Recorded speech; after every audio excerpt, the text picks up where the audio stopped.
Hello friends, welcome to Jeevanya's kitchen. Friends, இன்றைக்கி நம்ம ரொம்ப டேஸ்டியான புதினா சட்னி எப்படி செய்கிறதுன்னு பார்க்க போகிறோம். இட்லி, தோசை ரெண்டுக்குமே ரொம்ப பொருத்தமாக இருக்குங்க. பார்க்குறதுக்கு நல்லா கலர்ஃபுல்லாக ரொம்பவே டேஸ்டியாகவும் ரொம்ப ஹெல்த்தியாகவும் இருக்கும். இது எப்படி செய்கிறதுங்கிறத பார்க்குறதுக்கு முன்னாடி நம்ம சேனல் ஜீவன்யாஸ் கிச்சனை மறக்காமல் சப்ஸ்கிரைப் பண்ணி பக்கத்தில் இருக்க பெல் சிம்பிளையும் கிளிக் பண்ணிக்கோங்க.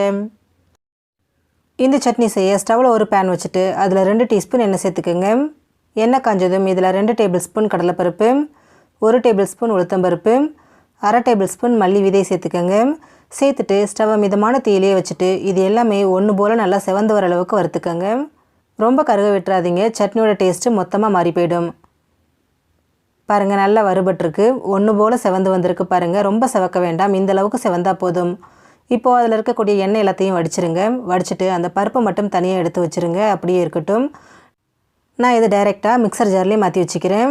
இப்போது அதே எண்ணெயில் 1 இன்ச் அளவுக்கு இஞ்சியை கட் பண்ணி சேர்த்துக்கோங்க. கூடவே ஒரு 5 பல் பூண்டு, காரத்துக்கு தகுந்த மாதிரி பச்சை மிளகாய், நான் 8 பச்சை மிளகாய் எடுத்துகிட்டு லைட்டாக கீறி விட்டு சேர்த்துக்கிறேன். இந்த மாதிரி கீறி விட்டு சேர்க்கும்போது மிளகாய் வெடிக்காமல் இருக்கும். நம்ம சேர்த்துருக்கக்கூடிய இஞ்சி பூண்டோட பச்சை வாசனை போயிட்டு மிளகாய் நிறம் மாறி வர அளவுக்கு இதை நல்லா வதக்கிக்கோங்க. பாருங்கள், எல்லாமே நல்லா வதங்கி வந்திருக்கு, மிளகாவும் நல்லா நிறம் மாறி வந்திருக்கு. இப்போ இதில் மீடியம் சைஸில் ஒரு வெங்காயத்தை கட் பண்ணி சேர்த்துக்கோங்க. கூடவே ஒரு பெரிய நெல்லிக்காய் சைஸ் புளி, ஒரு கொத்தளவுக்கு கருவேப்பிலை சேர்த்துக்கோங்க. சேர்த்துட்டு வெங்காயத்தில் இருக்கக்கூடிய பச்சை வாசனை போயிட்டு நல்லா வேகிற அளவுக்கு இதை வதக்கி விடுங்க. வெங்காயம் செவக்கக்கூடாது, கண்ணாடி பதத்துக்கு வதக்கிக்கங்க, சரியாக இருக்கும். பாருங்கள், வெங்காயம் நல்லா சாஃப்டாக வதங்கி வந்திருக்கு. இப்போ இதில் நல்லா 2 கைப்பிடி அளவுக்கு மல்லி இலையை இந்த மாதிரி காம்போடு கட் பண்ணி சேர்த்துக்கோங்க. கூடவே 2 கையளவுக்கு புதினா சேர்த்துக்கோங்க. அதாவது புதினா மல்லி ரெண்டுமே கையால் நல்லா அழுத்தி பிடிச்சா 2 கைப்பிடி வரணும், அந்தளவுக்கு சேர்த்துக்கோங்க. கூடவே தேவையான அளவு உப்பு, நான் 1 டீஸ்பூன் கல் உப்பு சேர்த்துக்கிறேன். அடுத்ததாக இதில் 1/4 டீஸ்பூன் மஞ்சள் பொடியும் சேர்த்துக்கோங்க. மஞ்சள் பொடி சேர்க்கறதுனால கீரை நிறம் மாறாமல் அப்படியே ஃப்ரெஷ்ஷாக இருக்குங்க. புதினா மல்லி மட்டும் இல்லைங்க, எந்த கீரை செஞ்சாலும் அது கூட கொஞ்சமாக இந்த மாதிரி மஞ்சள் பொடி சேர்த்துட்டு வதக்கி பாருங்கள். கீரையோட நிறம் கொஞ்சம் கூட மாறாமல் நல்லா ஃப்ரெஷ்ஷாக அப்படியே க்ரீனிஷாகவே இருக்கும். இப்போ இதை ரொம்ப நேரத்துக்குலாம் வதக்க வேண்டாங்க, அந்த இலைகள் சுருண்டு வர அளவுக்கு கலந்து விட்டால் போதும். ஒரு 2 நிமிஷத்துலேயே இது நல்லா சுருண்டு வதங்கி வந்துடும்.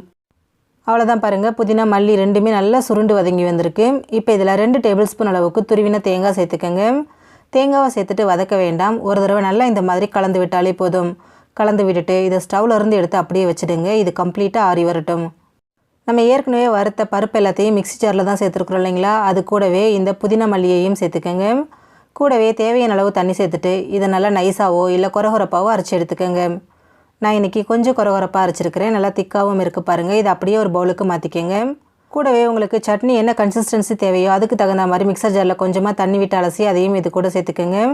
சேர்த்துட்டு இதை நல்லா கலந்து விட்டுருங்க. இதே மாதிரி நம்ம சேனலில் நிறைய சட்னி ரெசிபிஸ் அப்லோடு பண்ணியிருக்கிறேன், லிங்க் டிஸ்கிரிப்ஷன் பாக்ஸில் கொடுக்குறேன், தேவைப்படும் போது மறக்காமல் செக் பண்ணி பாருங்கள். நல்லா மிக்ஸ் பண்ணியாச்சு. சட்னி ரொம்ப தண்ணி இல்லாமல் இந்த மாதிரி கொஞ்சம் திக்காக இருக்கிற மாதிரி பார்த்துக்கோங்க. இப்போ இதுக்கு ஒரு தாளிப்பு கொடுத்துடலாம். அதுக்கு தாளிப்பு கரண்டியில் 2 டீஸ்பூன் எண்ணெயை சூடு பண்ணி எடுத்துக்கோங்க. அதில் 1 டீஸ்பூன் கடுகு உளுந்து சேர்த்து வெடிக்க விட்டுருங்க. நல்லா வெடித்ததும் இது கூட ஒரு கொத்து கருவேப்பிலையும் சேர்த்துருங்க. சேர்த்துட்டு இது எல்லாத்தையும் நல்லா பொரிய விட்டுருங்க. பொரிஞ்சதும் இதை அப்படியே சட்னியோடு சேர்த்துருங்க. ரொம்ப சிம்பிளான முறையில் நல்ல டேஸ்டியான புதினா சட்னி நமக்கு ரெடி ஆகிடுச்சு. இட்லி, தோசை ரெண்டுக்குமே ரொம்ப பொருத்தமாக இருக்கும், ரொம்பவே டேஸ்டியாகவும் இருக்குங்க.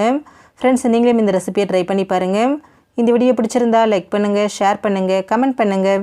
ஜீவன்யாஸ் கிச்சனை சப்ஸ்கிரைப் பண்ணி பக்கத்தில் இருக்க பெல் சிம்பிளையும் கிளிக் பண்ணிக்கோங்க. அப்போ தான் நான் போடுற வீடியோஸோட நோட்டிஃபிகேஷன்ஸ் உடனுக்குடனே உங்களுக்கு வரும். தேங்க்யூ.